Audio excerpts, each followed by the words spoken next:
Shalom, kita melayani Tuhan yang sangat baik sebab Alkitab berkata Allah adalah kasih, God is love.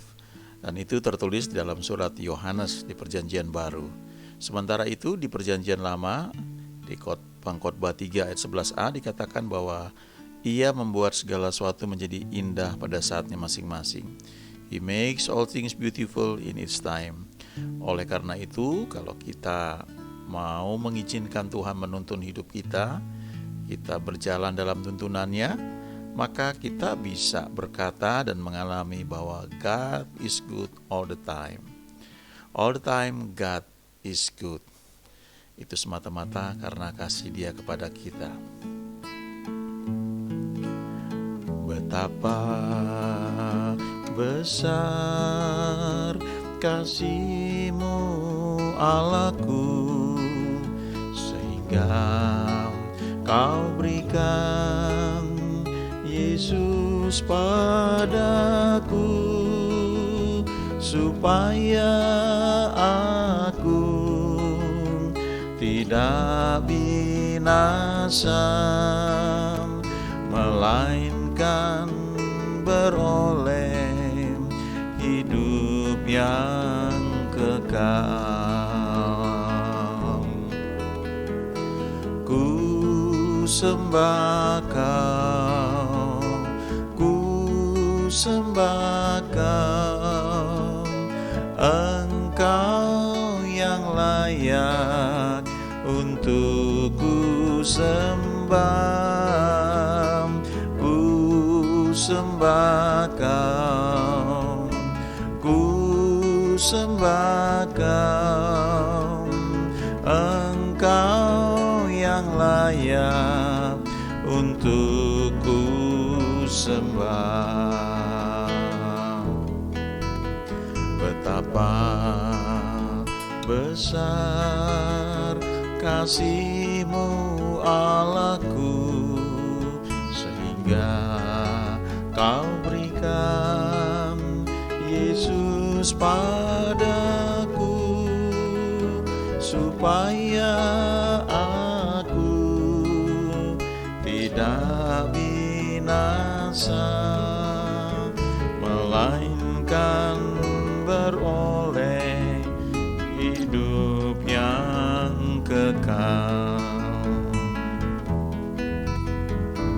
Ku sembah Kau, ku sembah Kau, Engkau yang layak untuk ku sembah. Ku sembah Kau, ku sembah Kau, Engkau yang layak untuk ku sembah. Ku sembah Kau, ku sembah Kau, Engkau yang layak untuk ku sembah. Ku sembah Kau, ku sembah Kau, Engkau yang layak untuk ku sembah. Engkau yang layak, Engkau yang layak, Engkau yang layak untuk ku sembah. Tuhan selalu baik dalam kehidupan kita. Ada banyak kisah di kitab Injil tentang kasih-Nya yang besar bagi setiap orang yang mau datang kepada Dia. Salah satu bagian firman Tuhan di Markus 14 menceritakan tentang seorang wanita, seorang perempuan yang datang membawa buli-buli pualam berisi minyak narwastu murni yang mahal harganya. Saya bacakan ya, Markus 14 mulai ayat 3 sampai dengan 9. ketika Yesus berada di Betania, di rumah Simon si kusta, dan sedang duduk makan, datanglah seorang perempuan membawa suatu buli-buli pualam berisi minyak narwastu murni yang mahal harganya. Setelah dipecahkannya leher buli-buli itu, dicurahkannya minyak itu ke atas kepala Yesus. Ada orang yang menjadi gusar dan berkata seorang kepada yang lain, "Untuk apa pemborosan minyak narwastu ini? Sebab minyak ini dapat dijual 300 dinar lebih dan uangnya dapat diberikan kepada orang-orang miskin." Lalu mereka memarahi perempuan itu. Tetapi Yesus berkata, "Biarkanlah dia. Mengapa kamu menyusahkan dia? Ia telah melakukan suatu perbuatan yang baik padaku. Karena orang-orang miskin selalu ada padamu dan kamu dapat menolong mereka bila mana kamu menghendakinya, tetapi aku tidak akan selalu bersama-sama kamu. Ia telah melakukan apa yang dapat dilakukannya, tubuhku telah diminyakinya sebagai persiapan untuk penguburanku. Aku berkata kepadamu, sesungguhnya di mana saja Injil diberitakan di seluruh dunia, apa yang dilakukannya ini akan disebut juga untuk mengingat dia." Ada hal yang menarik kalau kita baca kitab Injil, ya. Injil itu artinya kabar baik, gospel, ya. Kabar baik yang hampir-hampir tidak dapat dipercaya, too good to be true, ya. Karena saking baiknya orang sampai mikir, apa betul kayak begitu? Karena konsep pikiran kita di tengah dunia itu, sesuatu itu tidak bisa sebaik seperti yang kita dengar atau kita baca dalam kitab Injil, ya. Jadi kata Injil itu artinya itu too good to be true, ya. Arti kabar baik yang saking baiknya orang-orang itu berpikir, apa iya seperti itu. Nah, kalau kita baca kitab Injil tersebut, ya, Matius, Markus, Lukas, Yohanes, ada beberapa Alkitab itu yang membuat istilahnya apa ya, comparison, ya, perbandingan, ya, dari empat kitab Injil itu. Ada kisah-kisah yang mirip itu disejajarkan. Nah, kisah ini Markus 14 ada juga di bagian lain, yaitu di kitab Lukas, ya, Lukas 7 ayat 36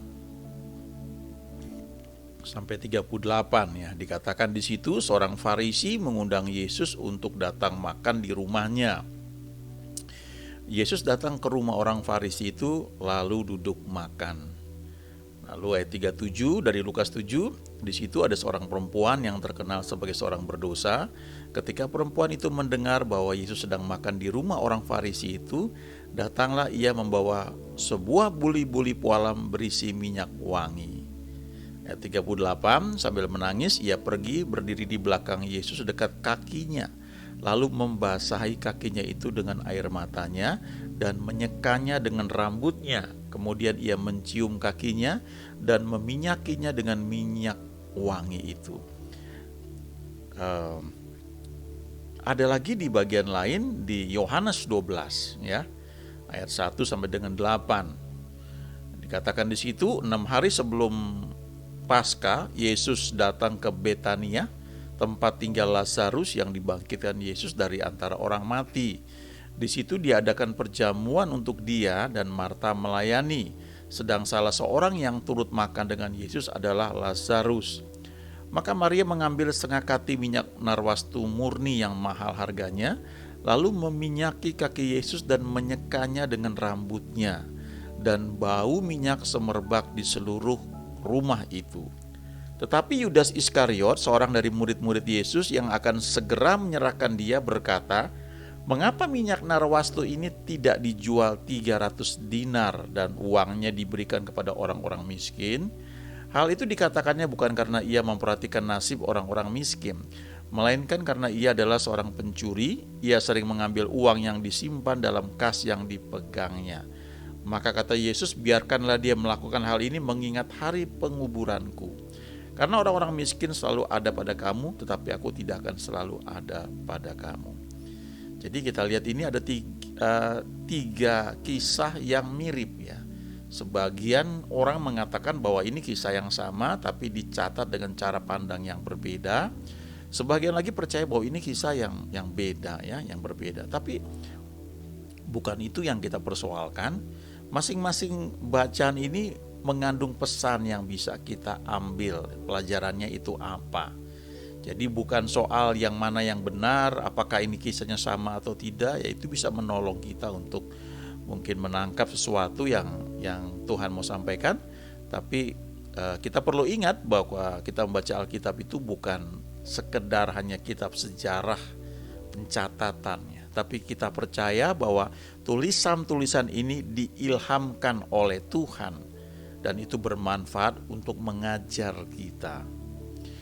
Sekarang kalau kita perhatikan ya, di Markus 14 ini kalau dikatakan di sini, ketika Yesus berada di Betania, di rumah Simon si Kusta. Sementara kalau kita baca di Yohanes 12, 6 hari sebelum Paskah, Yesus datang ke Betania, tempat tinggal Lazarus yang dibangkitkan Yesus dari antara orang mati. Kalau kita baca ini kesannya Yesus datang ke Betania, ke rumah Marta dan Maria. Dan dikatakan di situ juga tinggal Lazarus. Tapi kalau kita bandingkan dengan Markus 14, kita belajar bahwa ketika Yesus berada di Betania, tidak selalu dia berada di rumah Marta dan Maria. Bisa juga di Yohanes 12 itu dia berada memang di rumah Simon si Kusta yang di Betania juga. Tapi Betania itu adalah kota, tempat atau desa di mana Marta dan Maria tinggal, tapi juga ada Simon yang disebut Simon si Kusta. Jadi rupanya ini ada orang yang memang kena sakit kusta dan mungkin barangkali sudah disembuhkan. Dan dikatakan di sini bahwa seorang perempuan membawa suatu buli-buli pualam berisi minyak narwastu murni yang mahal harganya.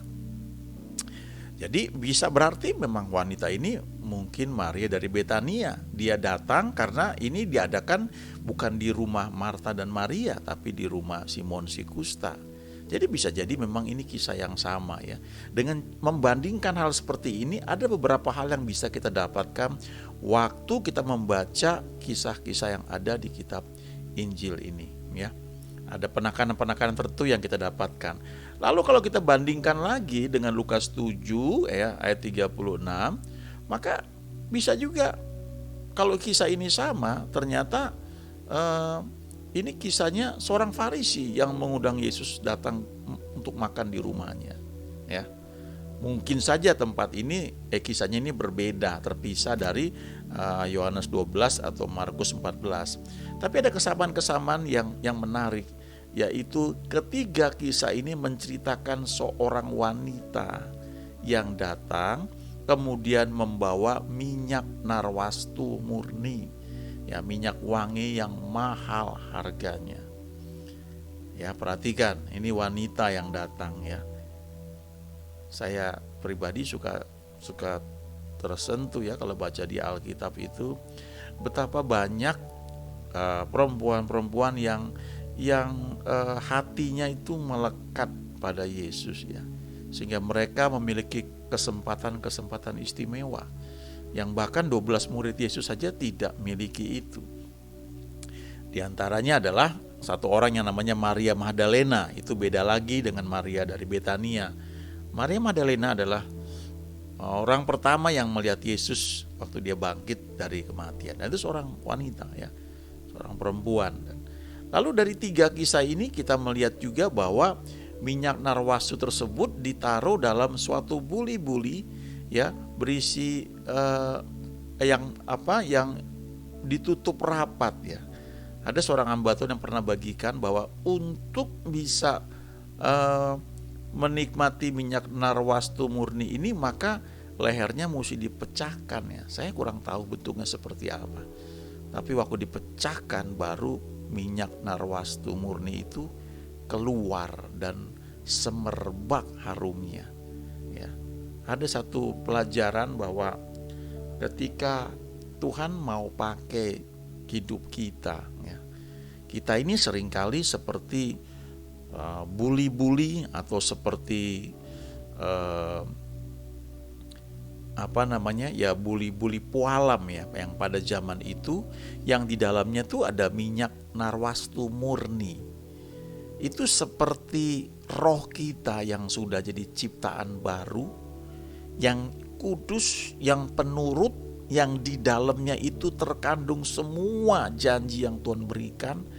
Ada imannya Yesus di situ juga, karena di Galatia 2 ayat 20 dikatakan, namun aku hidup dan hidupku yang kuhidupi sekarang adalah hidup oleh iman dalam anak Allah yang telah mengasihi aku. Bahasa Inggrisnya mengatakan, I live because of the faith of the Son of God. Ya, I live by the faith of the Son of God.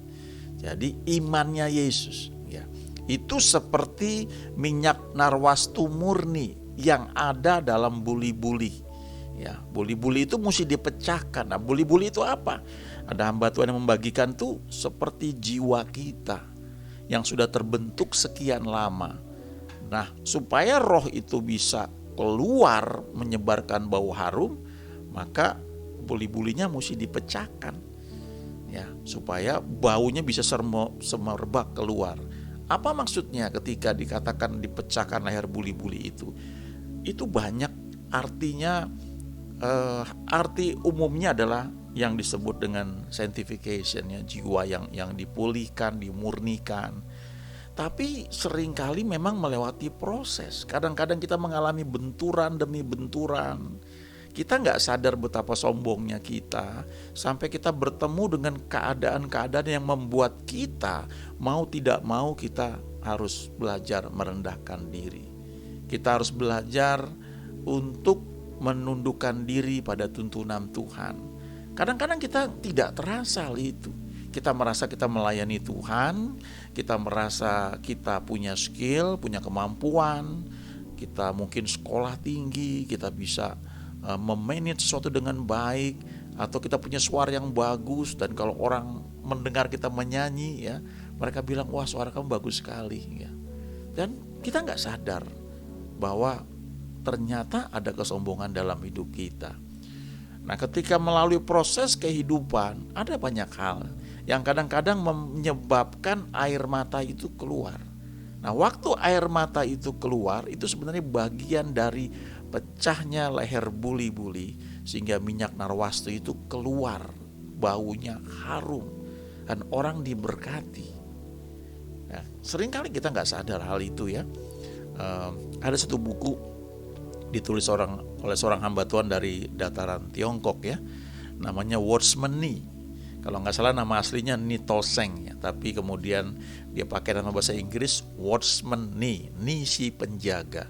Dan memang dia dipakai Tuhan untuk banyak mengajar soal hati, bagaimana hidup dalam tuntunan Tuhan.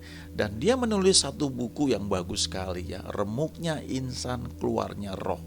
Dan dia ceritakan itu seperti minyak narwastu murni yang harum, tapi untuk bisa keluar baunya dinikmati banyak orang, maka leher buli-buli harus dipecahkan, baru minyak itu bisa semerbak keluar. Dan itu lewat banyak proses. Kadang-kadang kita nggak sadar, seperti saya bilang tadi, kita punya kesombongan tertentu, sampai waktu kita mengalami peremukan. Dan kalau kita sudah alami itu, kita ketemu orang yang sombong misalnya, walaupun dia nggak merasa itu, kita bisa tahu itu karena kita pernah lalui jalan itu. Nah, ini seperti kita belajar naik sepeda, belajar berenang. Kita mendengar teorinya, tapi hanya bisa kita mengerti ketika kita nyemplung ke kolam renang, kita berenang. Ketika kita mempraktekkan naik ke sepeda, baru kita tahu bagaimana mengendalikan hal itu.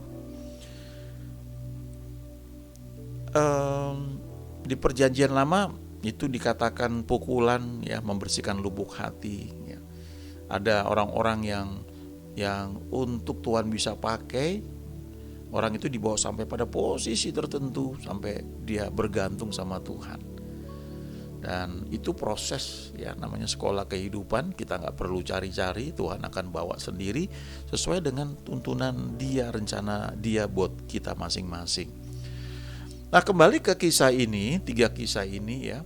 Apa yang menyebabkan perempuan di Lukas 7, kemudian di Yohanes 12 itu Maria dari Betania, dan Markus 14, ya, yang kemungkinan juga adalah Maria dari Betania, apa yang mendorong mereka bisa memberikan minyak narwastu murni yang mahal harganya? Ya, ada yang menarik juga ya, kalau kita baca 3 kisah ini paralel ya, maka kalau di Lukas 7 diceritakan bahwa perempuan ini yang disebut sebagai orang yang terkenal berbuat dosa, dan di terjemahan lain dikatakan adalah seorang pelacur, dikatakan bahwa dia menangis pergi di belakang Yesus dekat kakinya, lalu membasahi kakinya itu dengan air matanya. Ya. Dia merasa nggak layak, nggak pantas, ya. Dan dia bawa apa yang terbaik. Yang pertama memang itu minyak wangi yang mahal, tapi yang luar biasa adalah ketika dia membasahi kakinya itu dengan air matanya. Lalu dia menyeka kaki Yesus bukan dengan kain, tapi dengan rambutnya. Lalu dia mencium kaki Yesus. Lalu dia meminyakinya dengan minyak wangi itu. Saya terus terang nggak tahu ya, ini wanita ini siapa. Sekali lagi, saya pernah katakan kemarin atau sebelumnya, bahwa banyak kisah di Alkitab nggak dicatat namanya siapa, karena itu nggak penting. Apalagi cerita mengenai ini, perempuan yang terkenal sebagai seorang yang berdosa. Ini nggak disebut namanya. Karena kenapa? Karena kalau sudah diampuni ya udah nggak perlu diingat-ingat lagi. Tapi pelajarannya itu berharga buat kita. Orangnya jangan diingat. Ya, kadang-kadang kita lebih nempel, oh si ini tuh ya, oh si itu tuh, dulu begini tuh. Ya, kita kehilangan pelajaran berharga ya, kalau kita terikat di situ. Tapi kemungkinan besar ya, orang ini adalah seorang perempuan yang kedapatan sedang berbuat zina. Ya, bisa jadi seperti itu. Ya, salah satu kemungkinan. Karena ketika dia dibawa, dia mesti dirajam dengan batu, dan Yesus ampuni dia. Dan mungkin setelah itu dia datang ke sini, dia sadar dia gak layak, tapi Tuhan mengampuni dia. Lalu dia lakukan, dia basahi kaki Yesus dengan air matanya, dia seka dengan rambutnya, dia mencium kakinya, lalu meminyakinya dengan minyak wangi itu. Saya kira ini di Lukas 7 gambaran yang paling lengkap ya. Kalau di Yohanes 12, ini ceritanya dikatakan Maria mengambil setengah kati minyak narwastu murni yang mahal harganya, lalu meminyaki kaki Yesus dan menyekanya dengan rambutnya. Ya, di sini dikatakan dia langsung meminyaki kaki Yesus dan menyeka dengan rambutnya. Ya. Tapi kalau di Markus 14, kalau kita baca ini, wanita ini, perempuan ini di ayat 3 itu ya, setelah dipecahkannya leher buli-buli itu, dicurahkannya minyak itu ke atas kepala Yesus. Nah, kalau kita baca kayak begini ya, kalau kita mau tahu arti yang lebih detail, ya kita berdoa, tanya sama Tuhan. Di kitab Injil itu dikatakan Yesus mengajar banyak orang dengan banyak perumpamaan. Tapi ketika dengan murid-muridnya, ia menguraikan segala sesuatu dengan tersendiri. Dan di beberapa kasus murid-muridnya datang, tolong kasih tahu kami apa artinya yang kau ajarkan tadi. Nah, itu murid. Jadi harusnya waktu kita baca kisah-kisah seperti ini, kita nggak hanya baca, tapi kita ingat, wah Lukas 7 ada ceritanya kayak begini, Yohanes 12 kayak begini, Markus 14 seperti ini. Apa bedanya? Apa maksudnya? Tidak selalu kita bisa dapatkan jawabannya langsung. Apalagi kalau hanya untuk memuaskan otak kita. Ya. Capek. Tapi coba izinkan Tuhan ngajar kita. Kadang-kadang waktu kita sedang mencari tahu tentang hal ini, dia tunjukkan ayat lain. Mungkin di dalam Markus 14 ini juga, tapi sesuatu yang berharga buat kita. Yang belum kita mengerti itu, mungkin lain waktu Tuhan akan ajarkan kepada kita. Nah, dengan cara kayak begini, kita mulai memahami bagaimana hukum-hukum kerajaan surga itu bekerja. Dan tidak hanya pengertian kita itu dipuaskan, tapi yang lebih penting adalah roh kita itu dikenyangkan. Ingat ya, dikatakan di Matius 4 ayat 4, manusia itu hidup bukan dari roti saja, tapi dari setiap firman, dari setiap rema yang keluar dari mulut Allah. Dan itu hanya terjadi khususnya waktu kita menyediakan diri kita untuk belajar, ya, untuk dia tuh berbicara kepada kita.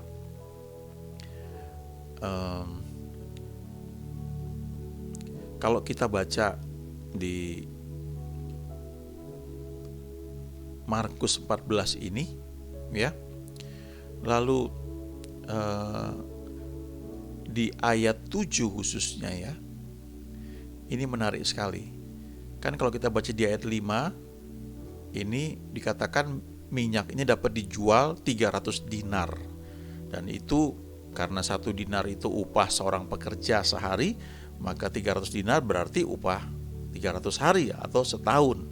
Lalu dianalogikan, dibilang bahwa baiknya uang ini bisa dipakai kepada orang-orang miskin.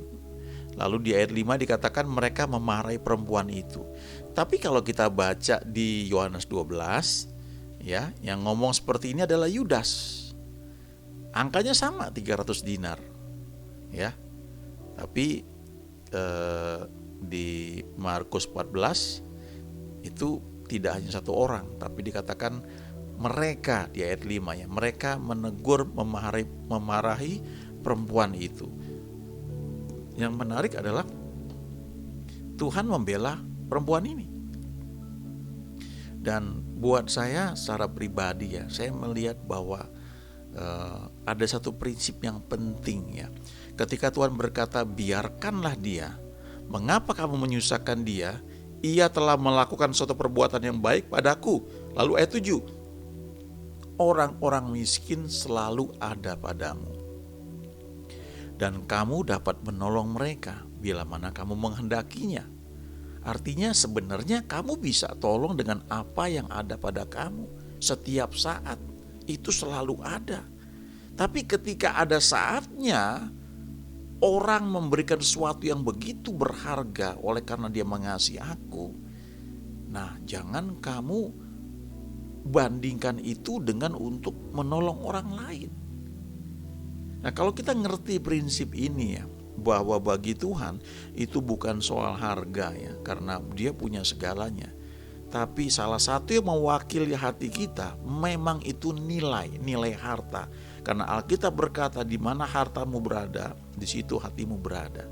Jadi waktu Maria, ya, di Yohanes 12 atau di Markus 14 ini, seorang perempuan membawa minyak narwastu yang murni, ya, yang mahal harganya, itu artinya dia lakukan itu dengan segenap hati. Ketika itu disebut mahal, berarti itu artinya hati dia ada di situ. Waktu dia pecahkan dan dia urapi Yesus, itu menunjukkan bahwa dia sangat menghargai Yesus. Nah, kalau kita nggak nangkep ini, kita akan gampang bilang, kenapa nggak bagikan ke orang lain? Kan lebih bermanfaat. Saya ingat ada satu kisah bertahun-tahun yang lalu, seorang hamba Tuhan, ya. Ini unik sekali, ya. Dia tinggal di satu provinsi ini sekian puluh tahun yang lalu, ya. Bukan seperti Jakarta. Dan suatu ketika ada orang memberikan dia mobil mewah. Dan biasanya secara wajar kalau kita dapat itu kan kita bilang, oh puji Tuhan, haleluya. Tapi hamba Tuhan ini, ya, seorang pendeta yang Tuhan pakai di mana pelayanan sedang berkembang, dia butuh waktu 1 bulan berdoa untuk memutuskan dia terima enggak mobil yang mewah itu. Aneh, ya. Saya waktu dengar juga kaget gitu. Gue dikasih ya terima aja. Tapi dia berdoa dan dia bilang begini, kalau saya terima itu, saya satu-satunya pendeta yang pakai mobil mewah di provinsi ini. Ya, ini sekian puluh tahun yang lalu, ya. Yang menarik adalah ketika dia sedang berdoa, boleh gak Tuhan, ya. Lalu istrinya diberitahu oleh seorang hamba Tuhan lain, ya, seorang pendoa. Dan orang ini bilang begini, kamu terima aja, kasih tahu suamimu terima.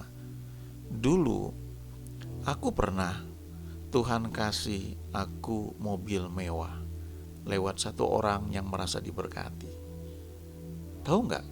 Aku jual mobil itu, uangnya aku bagi-bagikan kepada orang miskin. Salah nggak? Sebenarnya nggak salah juga ya.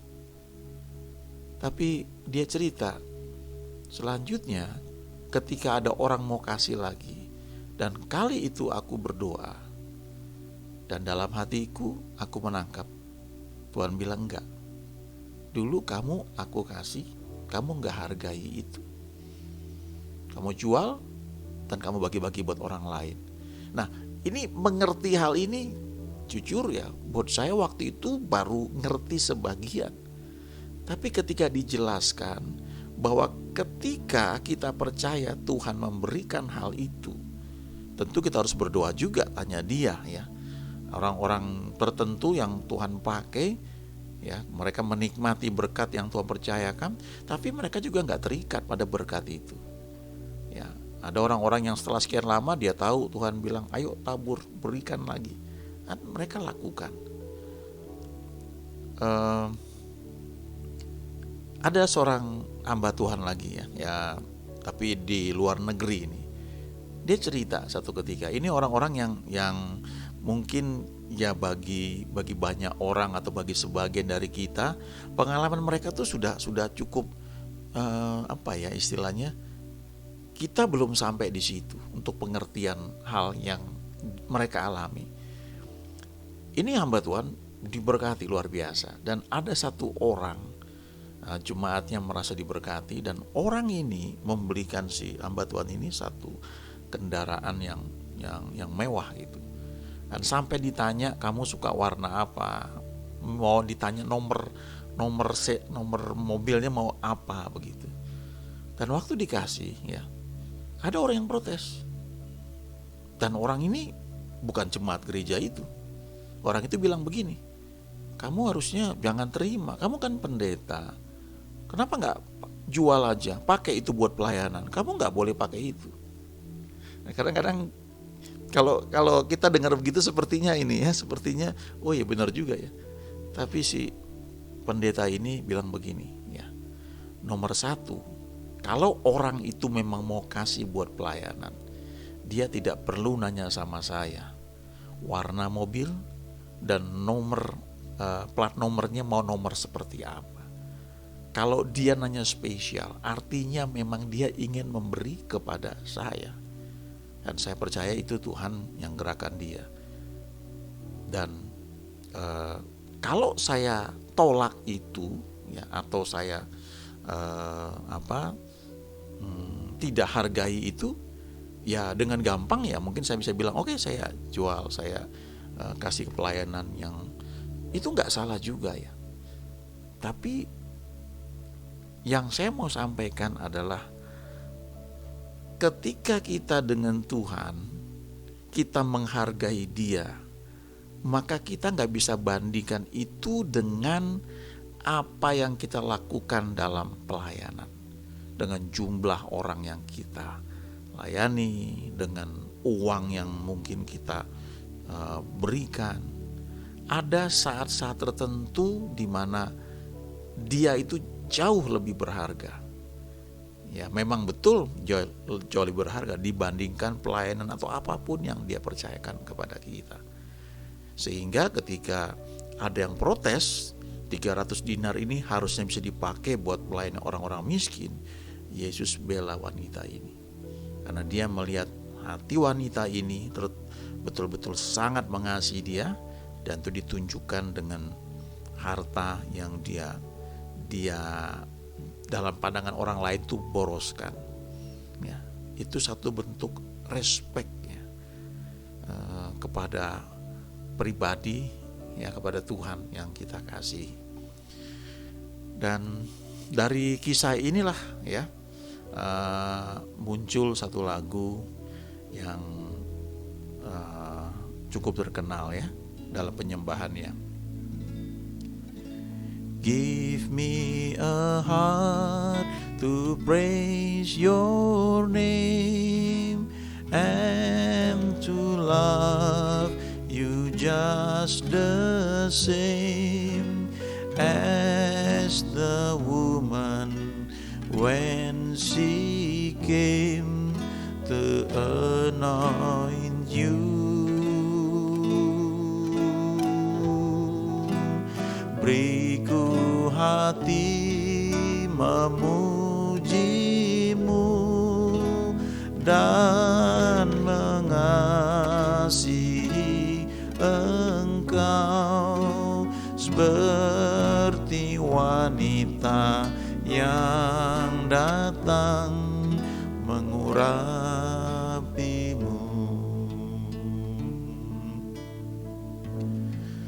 Kalau Tuhan bawa untuk bisa memahami lagu, kata-kata dalam lagu tersebut, maka kita akan semakin menyadari bahwa memang benar God is love, Allah adalah kasih, dan Dia membuat segala sesuatu menjadi indah pada saatnya masing-masing, dan kita bisa berkata dan mengalami bahwa God is good all the time God is good. Amin.